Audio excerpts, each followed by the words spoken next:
Hello student आज हम एक नया चैप्टर शुरू कर रहे हैं। चैप्टर का नाम है alternating current. Alternating current. Alternating current क्या है? अल्टरनेटिंग मीन्स बार बार एक फिक्स टाइम इंटरवल के बाद। तो अभी तक इससे पहले जो आपने पढ़ा था वो डीसी करंट पढ़ा था, डायरेक्ट करंट, जिसकी डायरेक्शन टाइम के साथ चेंज नहीं होती। इस चैप्टर में हम एसी करंट पढ़ेंगे, अल्टरनेटिंग करंट, जिसकी direction after a fix time of interval change होगी। तो सबसे पहले हम डिफाइन करेंगे अल्टरनेटिंग करंट को।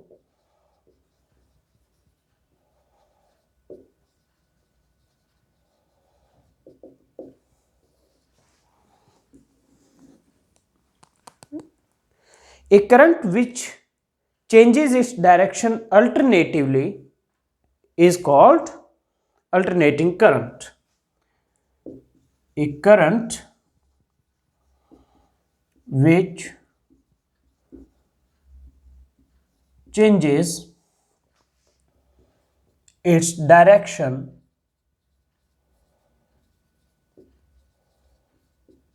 alternately is called alternating current. Alternating current, इसको हम AC लिखेंगे। बार बार अल्टरनेटिंग करंट लिखने के बजाय हम AC लिखेंगे। तो जैसे साइन फंक्शन है, साइन थीटा, अगर आप साइन थीटा को प्लॉट करते हो वर्सेस थीटा तो इस तरह से आता है। ओके, ये 0, ये पाई, ये 2 पाई, ये 3 पाई। ओके, तो हर पाई के बाद ये अपनी डायरेक्शन चेंज कर लेता है, पॉजिटिव नेगेटिव इस तरह से। तो जो अल्टरनेटिंग करंट है उसको भी साइन की टर्म में ही लिखा जाता है। It is represented by I equal to I naught sine omega t. ये अल्टरनेटिंग करंट की इक्वेशन है।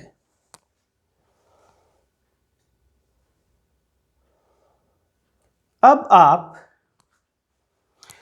इस इक्वेशन को अगर प्लॉट करते हैं, जैसे आपने क्लास 11th में ऑसिलेशन और वेव्स वाले चैप्टर में प्लॉट किया था x equal to a sine omega t को, ऐसे यहां पर अगर आप I वर्सेस t प्लॉट करेंगे तो ये कुछ इस तरह से ग्राफ आएगा। ओके,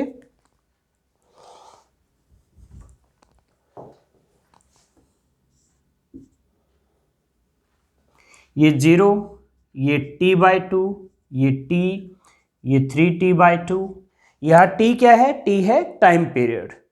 I क्या है? इंस्टेंटेनियस करंट, करंट की वैल्यू एट टाइम t। और I नोट क्या है? Peak value. जैसे आपने ऑसिलेशन चैप्टर में a साइन ओमेगा t पढ़ा था, तो a क्या था? पीक वैल्यू ऑफ, यानी maximum value of displacement x, जिसको आपने एम्पलीट्यूड भी कहा था। तो यहां पे जो I नोट है वो क्या होगा? एम्पलीट्यूड। ये सब आपको समझाने के लिए, ये आपको नोट करने की जरूरत नहीं है, सिर्फ ये पार्ट आपको नोट करना है, ये सब। तो I is called instantaneous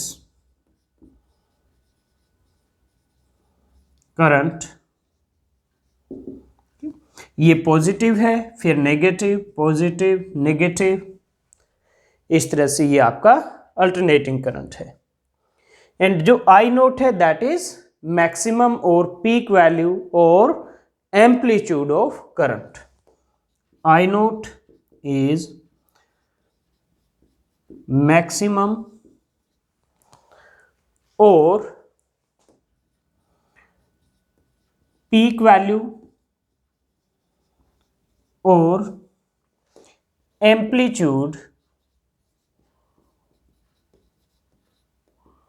of current. T क्या है? Time period. जितने टाइम के बाद सेम वेव रिपीट होती है, जैसे इसमें ओमेगा एंगुलर फ्रीक्वेंसी है, तो ओमेगा का रिलेशन क्या था टाइम पीरियड से? 2π/ओमेगा, ये था। तो यहाँ भी ये सेम चीज़ है क्योंकि इसमें भी ऑसिलेशन है। ओके, तो टाइम पीरियड क्या है? ये जो डिस्टेंस यहाँ से यहाँ तक जो टाइम टेकन है वो है टाइम पीरियड। क्योंकि देखिए पॉजिटिव फिर नेगेटिव, फिर से पॉजिटिव आएगा, यानी ये जो ये वेव है ये अपने आप को यहाँ से फिर से रिपीट करना शुरू कर देती है। ओके,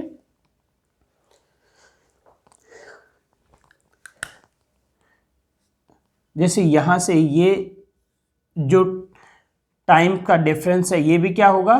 टाइम पीरियड के इक्वल, क्योंकि सेम पॉइंट रिपीट हो रहे हैं। तो सेम पॉइंट रिपीट होते हैं आफ्टर टाइम पीरियड। जो भी वेव का टाइम पीरियड होता है उसके बाद सेम पॉइंट्स रिपीट होते हैं। तो T is time period of AC, T is time period of AC and omega is angular frequency of AC.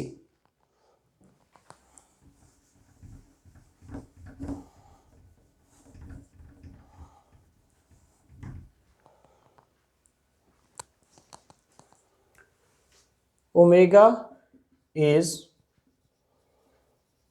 angular frequency of AC and T equal to 2π/ओमेगा। तो current positive है one half के लिए, next half के लिए negative, फिर positive, फिर negative. Okay, so current is positive for one half and negative for other half of time interval. T/2 तक positive है और फिर नेक्स्ट T/2 से T तक, यहां से यहां तक नेगेटिव है। तो हम यहां लिखेंगे current is positive for one half and negative for other half of time period. तो जो ये टाइम पीरियड है T, तो इसके 0 से T/2 तक पॉजिटिव है और T/2 से T नेगेटिव है। Okay, so AC changes direction after every half of time period.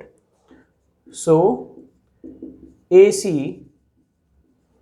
changes direction after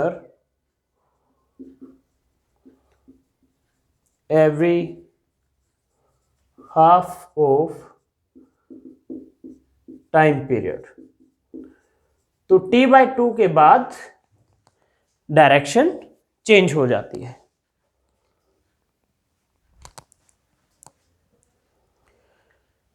इसी तरह से करंट होगा तो एक पोटेंशियल डिफरेंस भी होगा। तो अल्टरनेटिंग ईएमएफ की इक्वेशन क्या होगी? आप I की जगह E लिख देंगे, ईएमएफ की वैल्यू आ जाएगी। अल्टरनेटिंग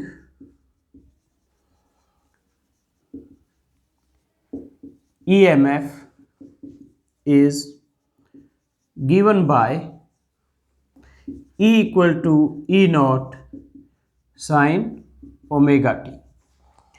इस तरह से अल्टरनेटिंग ईएमएफ होगी और इस अल्टरनेटिंग ईएमएफ की वजह से ही ये अल्टरनेटिंग करंट होगा। तो जो I की वैल्यू होगी वो होगी आपकी E/R और I0 की वैल्यू होगी E0/R। R क्या है? R is resistance of circuit, resistance of circuit. Okay student, अब आगे बढ़ने से पहले मैं आपको एक कैलकुलेशन सिखाना चाहता हूं। कैलकुलेशन क्या है? एवरेज वैल्यू कैसे कैलकुलेट करते हैं किसी भी फंक्शन की एक गिवन इंटरवल में। फॉर एग्जाम्पल यहां पर average value of a in interval a b, okay, तो ये होगा एवरेज वैल्यू को इस तरह से लिखते हैं इन ब्रैकेट्स में, अगर ए लिखा है तो इसका मतलब है average value of A. Okay, ये होगा इंटीग्रेशन ए डी एक्स, ए से बी।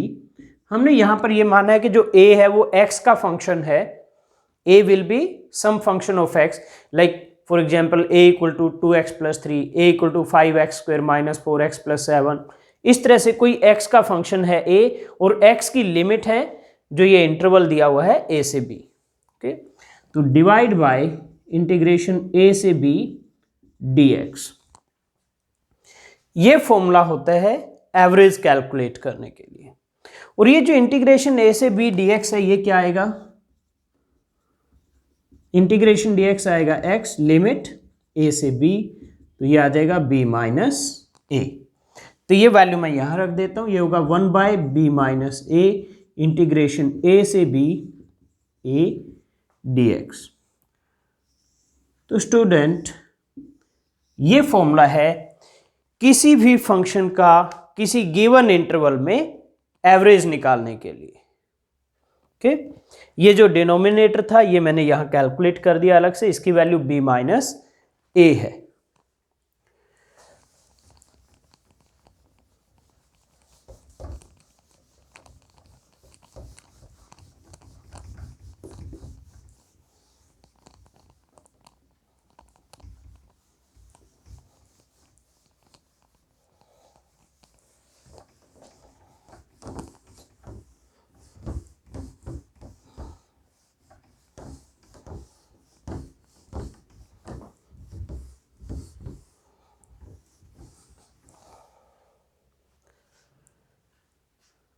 ओके, तो जैसे साइन थीटा है,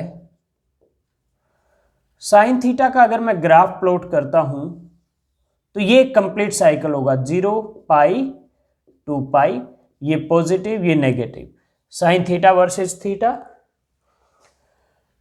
कोस थीटा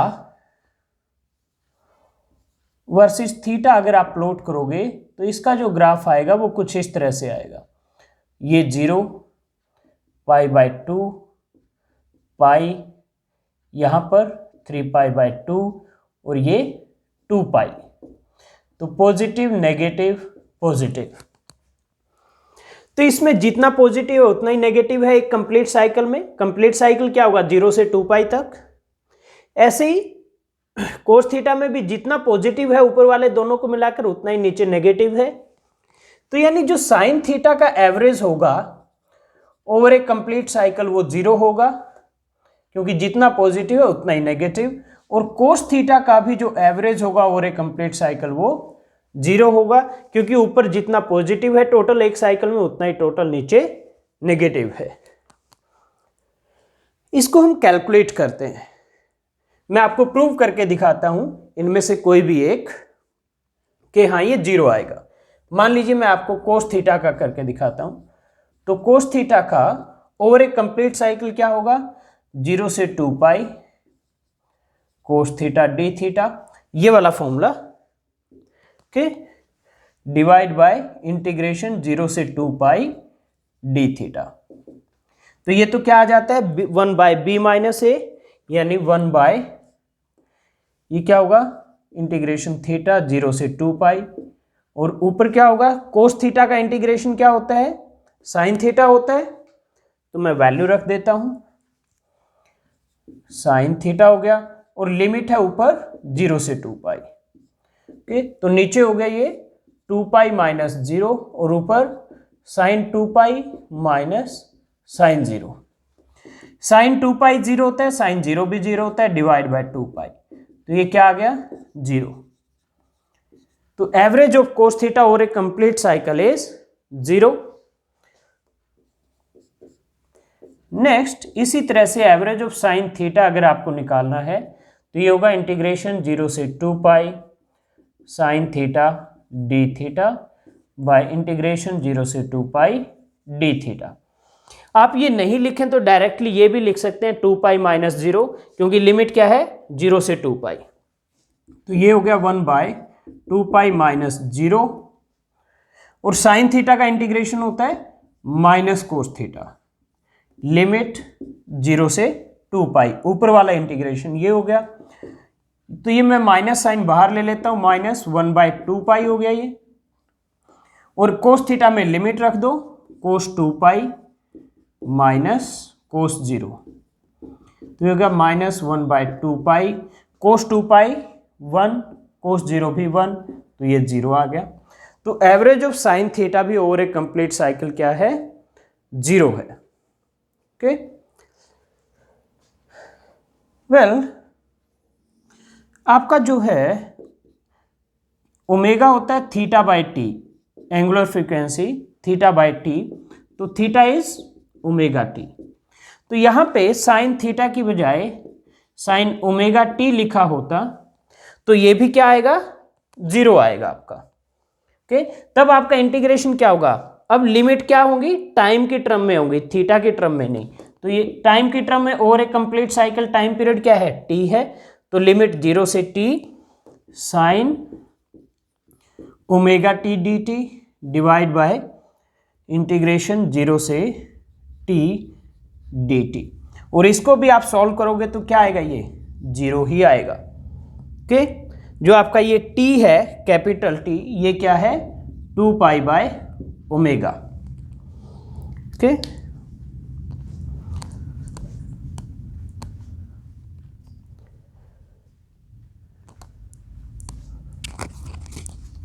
मैं इधर से इसको इरेज कर देता हूं।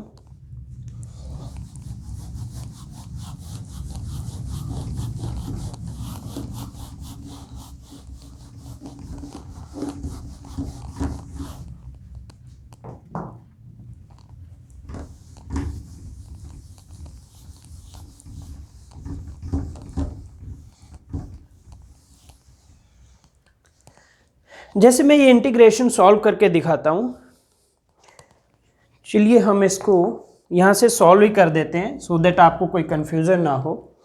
तो ये होगा आपका 1/b माइनस ए यानी 1/t माइनस 0, और ये हो जाएगा इंटीग्रेशन 0 से t sine omega T D T. यहाँ इसको सॉल्व करते हैं तो ये है average of sine omega T, तो ये है 1/t minus 0 is T. Sign omega T का डिफ्रेंशिएशन सॉरी इंटीग्रेशन क्या होगा, साइन थीटा का क्या होता है माइनस कोस थीटा, तो minus cos omega t by omega. ठीक, ये आपने इंटीग्रेशन में पढ़ा हुआ होगा, इस तरह के इंटीग्रेशन 0 से टी। माइनस और ओमेगा को मैं बाहर ले लेता हूं, ये होगा कोस ओमेगा टी, टी की जगह टाइम पीरियड, माइनस कोस 0, क्योंकि omega into 0 will be 0। Okay, तो ओमेगा टी की वैल्यू क्या होगी, ओमेगा टी, टी की वैल्यू होती है 2 पाई बाय ओमेगा, ओमेगा से ओमेगा कैंसिल, तो 2 पाई के इक्वल होगी। ओमेगा टी की वैल्यू क्या होगी 2 पाई, तो ये हो जाएगा -1/t ओमेगा कोस 2 पाई माइनस कोस 0, तो -1/t ओमेगा, कोस 2 पाई 1 होता है, कोस 0 भी 1 होता है, तो ये क्या आ गया 0। तो ये देखिए, अगर आप थीटा की बजाय ओमेगा टी लिखेंगे तो लिमिट किसकी आएंगी, टाइम की आएंगे फिर, और वो भी आपका 0 आएगा। तो इसी तरह से अगर आप average of cos omega T निकालेंगे तो वो भी 0 आएगा आपका। तो बस यहाँ साइन ओमेगा टी की बजाय कोस ओमेगा टी का आपको इंटीग्रेशन करना पड़ेगा। तो ये था एवरेज कैसे निकालते हैं। ये हम क्यों कर रहे हैं, क्योंकि हमें इसकी जरूरत पड़ने वाली है। इसी तरह से अगर आप साइन स्क्वायर थीटा का निकालते हैं average over a complete cycle, sine square theta या कोस स्क्वायर थीटा का निकालते हैं तो वो 1/2 आएगा। ओके, कहां, over a complete cycle, over a complete cycle. Okay, average of sine square theta क्या होगा, ये होगा इंटीग्रेशन 0 से 2 pi sine square theta D theta by 0 से 2 पाई डी थीटा। इसको आप सॉल्व करेंगे, ये 1/2 आएगा। इसी तरह कोस स्क्वायर थीटा में क्या होगा, यहाँ कोस स्क्वायर थीटा आ जाएगा, उसको भी आप सॉल्व करोगे 1/2 आएगा। तो ओवर ए कंप्लीट साइकिल में क्या चेंज होगा, एंगल 0 से 2 पाई तक कंप्लीट साइकिल होता है, तो लिमिट भी इसलिए 0 से 2 पाई लेंगे आप, तो ये आपका 1/2 आएगा। और इसमें भी जैसे यहां पर थीटा को ओमेगा टी रखने से सेम वैल्यू आ रही है, 0 आ रही है, यहां भी 0 आई थी ये, और वहां भी आपकी 0 आती है। तो यहां भी अगर आप थीटा की बजाय ओमेगा टी रखेंगे तो भी 1/2 ही आएगा। वो मैं आगे आपको करके भी दिखाऊंगा इंटीग्रेशन सॉल्व, तो फिर आपको और अच्छे से क्लियर हो जाएगा। तो ये था स्टूडेंट कि किस तरह से आप एवरेज वैल्यू कैलकुलेट करते हैं। तो अब मैं बोर्ड को क्लीन करता हूं और फिर कंटिन्यू करते हैं।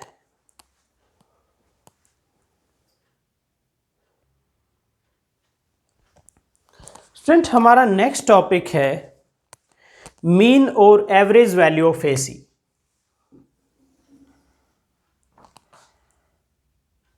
मीन और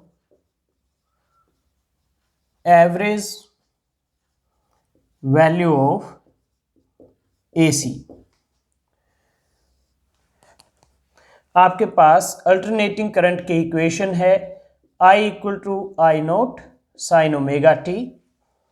पहले हम फर्स्ट हाफ में यानी 0 से t/2 तक एवरेज वैल्यू कैलकुलेट करेंगे, फिर सेकेंड हाफ में t/2 से t तक एवरेज वैल्यू कैलकुलेट करेंगे करंट की, और फिर दोनों को ऐड कर देंगे। और वो वही आनी चाहिए अगर हम ओवर द कंप्लीट साइकिल एक साथ कैलकुलेट करें, यानी 0 से t अगर एक साथ कैलकुलेट करें। चलिए चेक करते हैं क्या सेम वैल्यूज आती हैं। तो over first half cycle, first half cycle क्या होता है, 0 से t/2 तक होता है। जो पॉजिटिव हाफ आपने डायग्राम में ड्रॉ किया हुआ था, तो इसके जो एवरेज वैल्यू है उसको मैं I1 लिख देता हूं। तो ये क्या होगा, इंटीग्रेशन I dt 0 से t/2 बाय इंटीग्रेशन dt 0 से t/2। तो डिनोमिनेटर तो क्या हो जाएगा 1/b माइनस a इंटीग्रेशन 0 से t/2। न्यूमरेटर I की वैल्यू रख दो I0 sign omega t dt। तो ये हो जाएगा t/2 माइनस 0, t/2 तो 2 ऊपर चला जाएगा, तो 2/t। ये I0 मैं इंटीग्रेशन से बाहर ले लेता हूं, तो ये बचेगा 0 से t/2 sign omega t dt। ये t/2 है, ओके। तो 2I0/t साइन ओमेगा टी का इंटीग्रेशन होगा minus cos omega t by omega 0 से t/2। तो 2I0/t ओमेगा, ये ओमेगा मैंने बाहर ले लिया यहाँ, तो अंदर बचेगा माइनस कोस ओमेगा t/2, और फिर यहाँ माइनस आना था और ये minus plus cos 0। Okay student, हमने कैलकुलेट किया था, ये आप वैसे भी ध्यान रखना, ओमेगा टी किसके इक्वल आता है, t इज 2π/ओमेगा, तो 2π के इक्वल आता है। ओके तो ओमेगा t/2 क्या हो जाएगा, 2π/2 यानी पाई। ओके तो ये ध्यान रखना, ओमेगा इंटू टी क्या है, टाइम पीरियड, ये 2π के इक्वल होता है।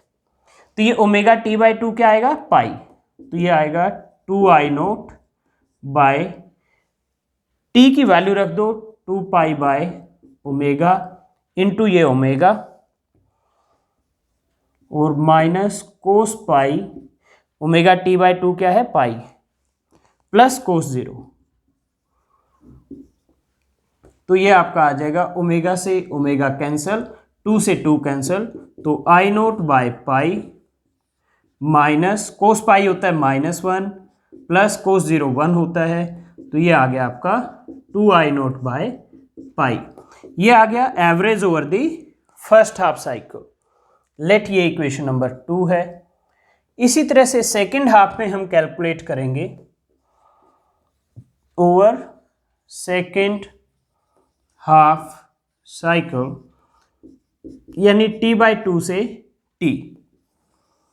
तो लेट अब मैं जो एवरेज वैल्यू आएगी उसको I2 लिख देता हूं। तो क्या होगा, इंटीग्रेशन t/2 से t लिमिट होंगी I dt bye integration dt t/2 से t लिमिट। तो ये तो क्या हो जाएगा 1/b माइनस a, तो t minus t/2 integration t/2 से t। I की वैल्यू रख दो I naught sine omega t equation 1 से dt।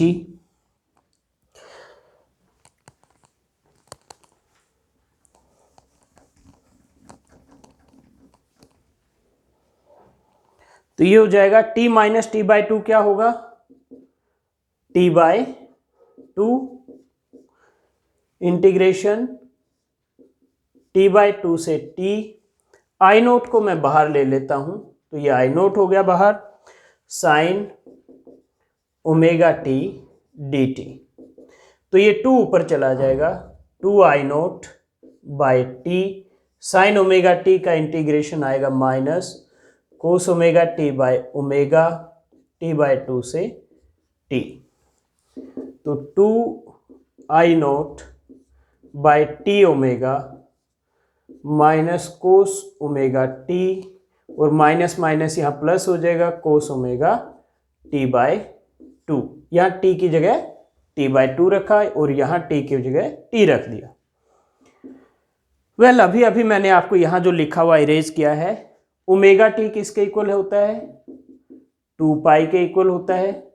ओके, यहाँ भी आप हमने वैल्यू रखी थी, ये देखिए, क्योंकि ओमेगा से ओमेगा कैंसिल हो जाता है, तो ये जो ओमेगा t है ये 2 के इक्वल रह जाता है। तो माइनस कोस, यहाँ भी ओमेगा t को लिख दो 2 ये t क्या है, कैपिटल T टाइम पीरियड, तो वो 2 है, प्लस कोस ओमेगा t/2 क्या होगा, इसका हाफ यानी पाई। ओके, तो ये हो जाएगा I नोट बाय पाई, क्योंकि ये 2 से 2 कैंसिल, कोस 2 1 होता है, कोस पाई -1 होता है, तो -1 -1 -2, तो ये आ गया -2I नोट बाय पाई। ये आ गई average value over second half cycle. तो I1 और I2 दोनों की वैल्यू आ गई। तो और एक कंप्लीट साइकिल के लिए क्या करोगे, दोनों को आप ऐड कर दीजिए, तो ओवर एक कंप्लीट साइकिल एवरेज वैल्यू आ जाएगी। तो average value over complete cycle I equal to I1 plus I2। तो I1 और I2 की वैल्यूज रख दीजिए, तो क्या आएगा, 0 आ जाएगा।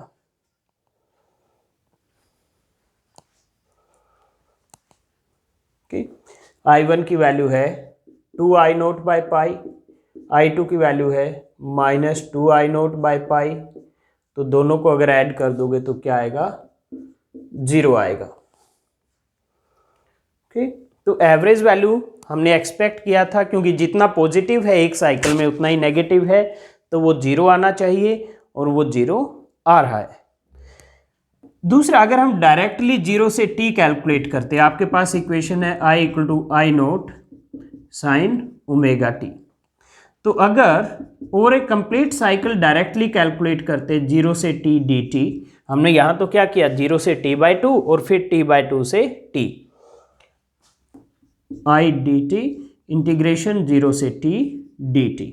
तो क्या होता, ओवर एक complete cycle sign omega t की एवरेज वैल्यू क्या आती है, 0। ओके, तो ये होगा आपका इंटीग्रेशन 0 से t I naught sine omega t dt divide by, ये क्या हो जाएगा, t माइनस 0। तो I नोट बाहर ले लीजिए, इंटीग्रेशन 0 से t sine omega t dt, और ये क्या आता है आपका इंटीग्रेशन, हमने किया था, average value of sine omega T calculate किया था, 0 आया था, तो यानी आई नोट बाई टी इंटू 0 0 होगा। ओके, तो एवरेज वैल्यू ऑफ करंट और द कंप्लीट साइकिल अगर आप डायरेक्टली कैलकुलेट करते तो भी आपका क्या आता, 0 आता।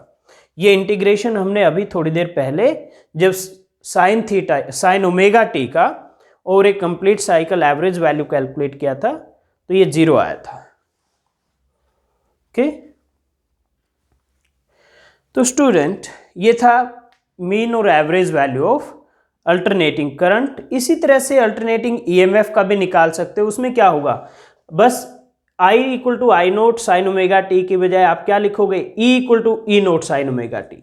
उसमें क्या होता है, E equal to E naught sine omega t. यानी आपको क्या करना है, I की जगह तो E लिखना है और आई नोट की जगह ई नोट। बाकी सारा डेरिवेशन बिल्कुल सेम रहेगा अल्टरनेटिंग ईएमएफ के लिए भी, और तो कुछ चेंज होगा ही नहीं।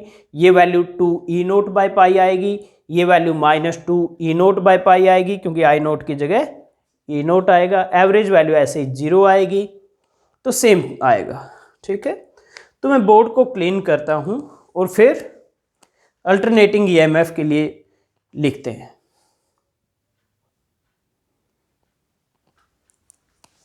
स्टूडेंट, हमारा नेक्स्ट टॉपिक है मीन और average value of alternating EMF. Mean और average value of alternating EMF.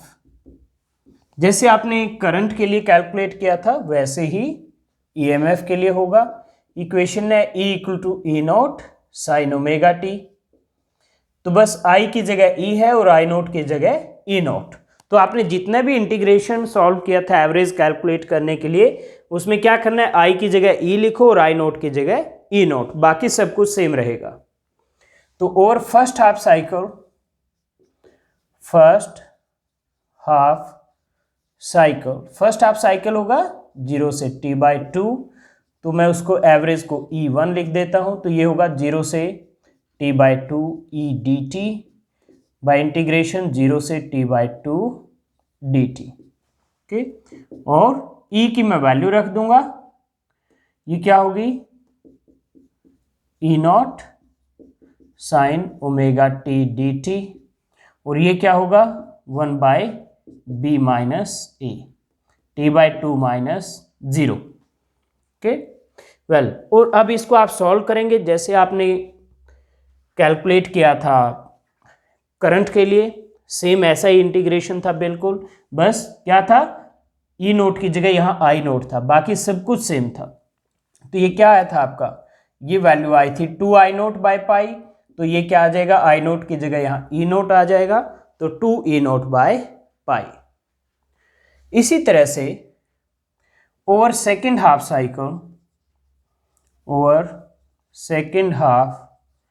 Cycle यानी t/2 से t, तो एवरेज वैल्यू को मैं E2 लिख देता हूं, तो ये क्या होगा t/2 से t e dt। E की वैल्यू होगी E naught sine omega t dt by ये क्या होगा b माइनस ए।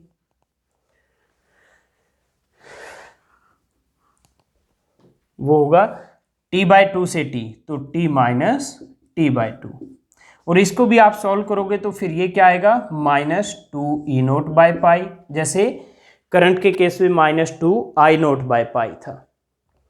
तो फिर average value over complete cycle वो क्या होगा, दोनों का सम हो जाएगा E1 plus E2, 2 E note by pi minus 2 E note by pi, तो इट विल बी 0। तो बिल्कुल सेम रिजल्ट हैं जो करंट के लिए थे।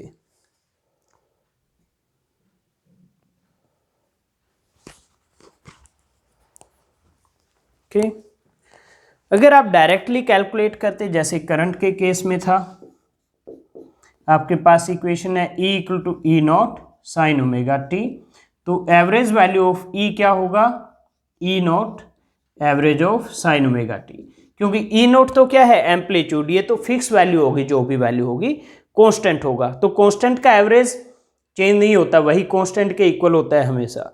और साइन ओमेगा टी का ओवर ए कंप्लीट साइकिल आपने कैलकुलेट किया था, वो 0 था, तो ये क्या हो जाएगा, ई नॉट इंटू 0, तो 0 आएगा। यानी इसका इंटीग्रेशन आप सॉल्व करोगे साइन ओमेगा टी के एवरेज का, वो क्या आता है, 0 आता है आपका, वो आपने पहले ही कैलकुलेट किया हुआ है। तो अगर आप डायरेक्ट कैलकुलेट करते 0 आना था, आपने दोनों साइकिल, हाफ साइकिल का फर्स्ट हाफ सेकंड हाफ का अलग अलग कैलकुलेट किया, फिर सम किया, तो भी 0 ही आएगा। तो स्टूडेंट, ये था आपका average value of alternating EMF over a complete cycle. Okay, अब हम एक इंटीग्रेशन सॉल्व करेंगे, वो है इंटीग्रेशन 0 से t sine square omega t dt। Okay, इसकी वैल्यू हम कैलकुलेट करेंगे क्योंकि हमें इसकी जरूरत पड़ेगी। ओके, तो ये क्या होगा, इंटीग्रेशन 0 से t साइन स्क्वायर थीटा को हम क्या लिखेंगे, 1 माइनस कोस 2 थीटा लिखते हैं, तो 1 minus cos 2 omega t by 2 dt,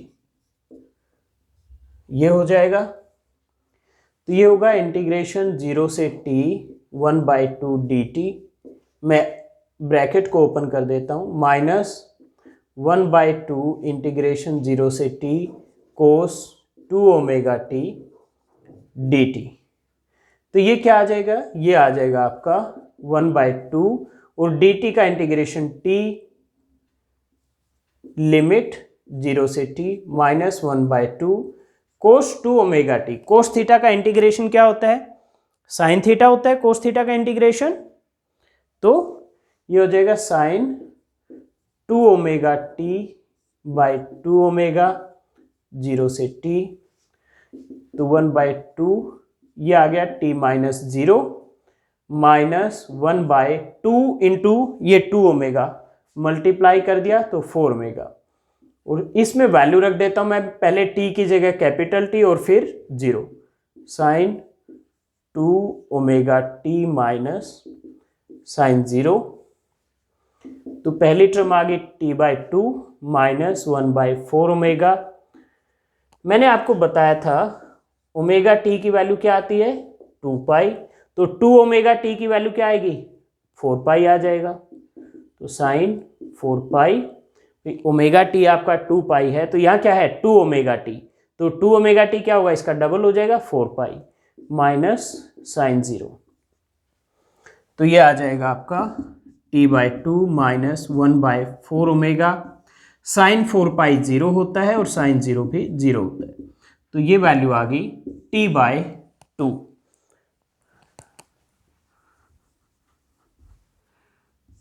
t by 2, तो ये इस इंटीग्रेशन की वैल्यू है 0 से t sine square omega t dt। Okay student, अब मैं आपको एवरेज वैल्यू कैलकुलेट करके दिखाना चाहता हूं साइन स्क्वायर ओमेगा टी की over a complete cycle, over a complete cycle. Okay, तो over a complete cycle average value of sine square omega t क्या होगा, ये होगा 0 से t sine square omega T D T divide by integration 0 से t dt, तो denominator तो क्या होगा 1 by t minus 0, 1 bye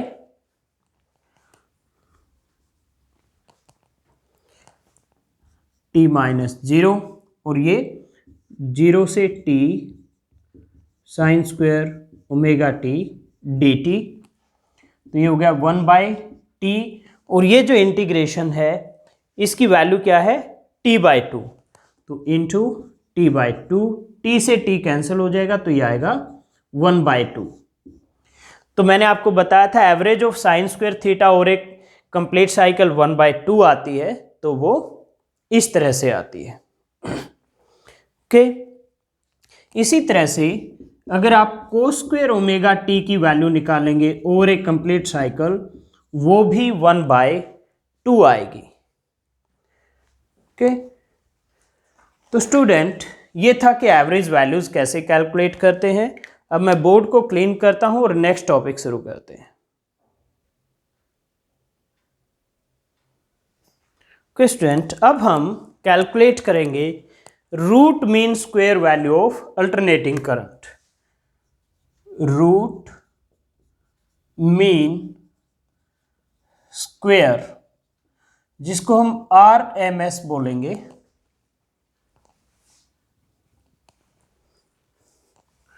RMS, root mean square value of alternating current.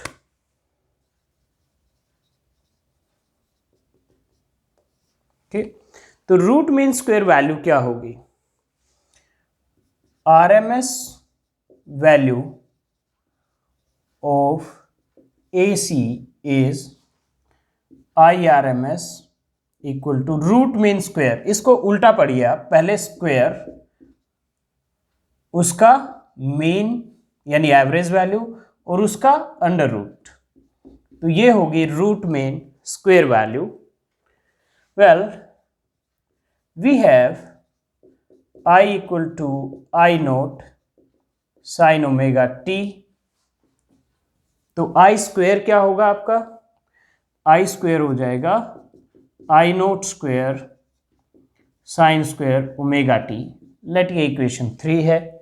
तो इसकी जो एवरेज वैल्यू आएगी, पहले आपको एवरेज वैल्यू चाहिए I स्क्वायर की, तो एवरेज वैल्यू AVG, इसका मतलब है एवरेज, तो average value I square will be average of I naught square sine square omega T. क्योंकि I नोट की वैल्यू जो भी होगी कांस्टेंट होगी, तो इसको आप बाहर ले लोगे, ये बचेगा साइन स्क्वायर ओमेगा टी, तो it is equal to I naught square, और ये average of sine square omega t क्या है, 1/2। तो यहां आप लिखोगे over a complete cycle average of sine square omega t is 1/2, तो इंटू 1/2, तो ये आ गया I नोट स्क्वायर बाय 2। तो ये वैल्यू मैं 1 में रख देता हूं, पुट इन 1, तो IRMS आ गया आपका I नोट स्क्वायर बाय 2 का अंडर रूट, यानी I naught by under root 2। This is RMS value of alternating current.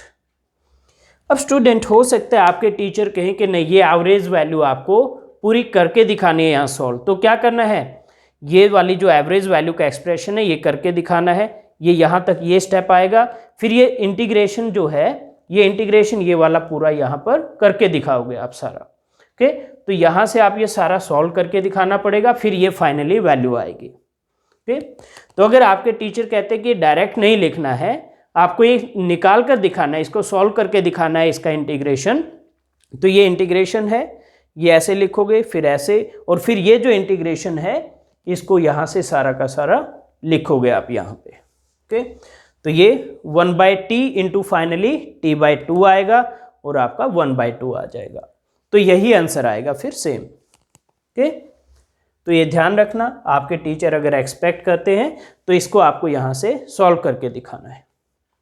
Okay, इसी तरह से आप अल्टरनेटिंग EMF के लिए भी लिख सकते हैं। For alternating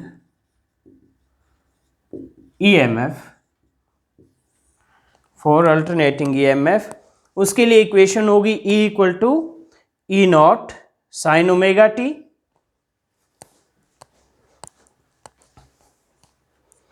E equal to E naught sine omega T.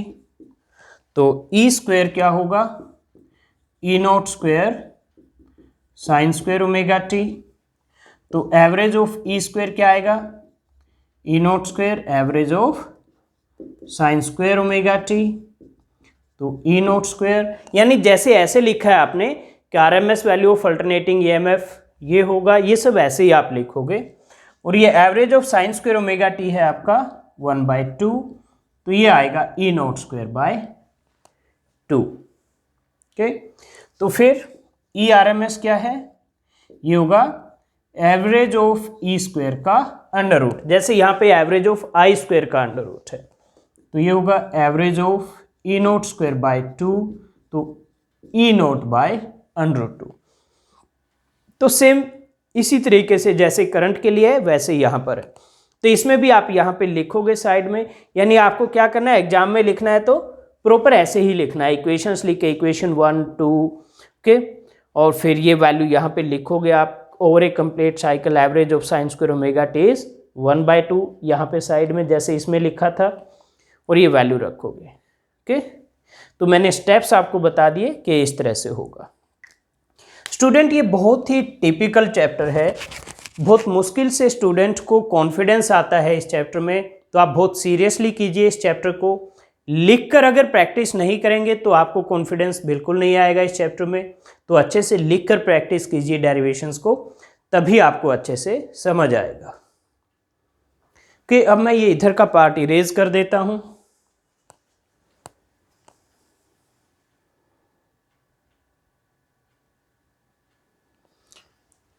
Student अब हम डिस्कस करेंगे कि ये जो आरएमएस वैल्यू निकाली है हमने, एक्चुअली इसका मतलब क्या है, क्यों निकाली है हमने, क्या जो हमने अभी तक डीसी करंट पढ़ा था इससे पहले के चैप्टर्स में उससे कुछ रिलेशन है, क्या इसका फिजिकली इंटरप्रिटेशन है, वो हम डिस्कस करते हैं। तो मान लीजिए let a current I equal to I naught sine omega t flows through a resistor R, through a resistor R, तो amount of heat produced, amount of heat produced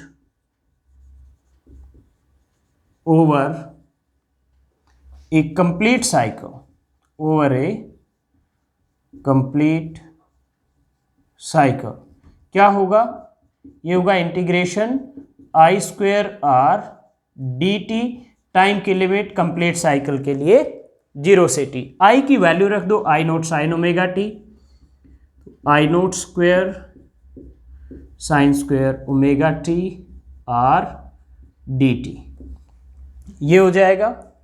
तो आई नोट स्क्वेयर और R को तो आप integration से बाहर ले सकते हैं क्योंकि ये कांस्टेंट है, तो ये हो गया इंटीग्रेशन 0 से t sine square omega T D T, और ये है आई नोट स्क्वेयर आर, और ये इंटीग्रेशन आपने सॉल्व किया था, ये था वैल्यू t/2, तो मैं ये वैल्यू डायरेक्ट लिख देता हूं यहाँ पर, मैं फिर से सॉल्व करके नहीं दिखा रहा हूँ, लेकिन अगर आपके टीचर एक्सपेक्ट करते हैं कि सॉल्व करो तो आपको सॉल्व करके दिखाना पड़ेगा, अदरवाइज आप साइड में यहाँ लिख सकते हैं इंटीग्रेशन 0 से t sine square omega T D T equal to t/2, तो ये हो गया I naught square by 2 R T.